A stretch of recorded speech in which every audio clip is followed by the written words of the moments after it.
Hello guys, இன்னைக்கு நம்ம என்ன பார்க்க போறோம்னா கோப்ராக்கு நம்ம ஸ்பின் போட போகிறோம். வாங்க போட ஆரம்பிப்போம். மறக்காம வீடியோக்கு லைக் பண்ணிட்டு சப்ஸ்கிரைப் பண்ணிட்டு பாருங்க. உங்கள் சப்போர்ட் எனக்கு என்றைக்கும் உதவியாக இருக்கும். தேங்க்யூ. வாங்க நம்ம கோப்ராக்கு ஸ்பின்னை போடுவோம். இந்த ஸ்பின்னை விடுவோமா?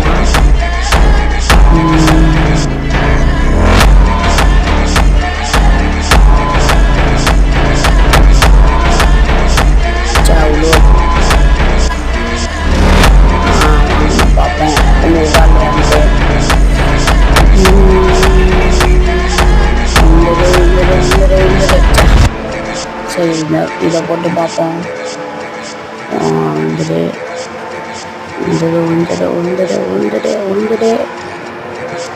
எஸ், கோப்ரா உண்டுங்க நம்மளுக்கு. சூப்பருங்க கோப்ரா, சூப்பருங்க.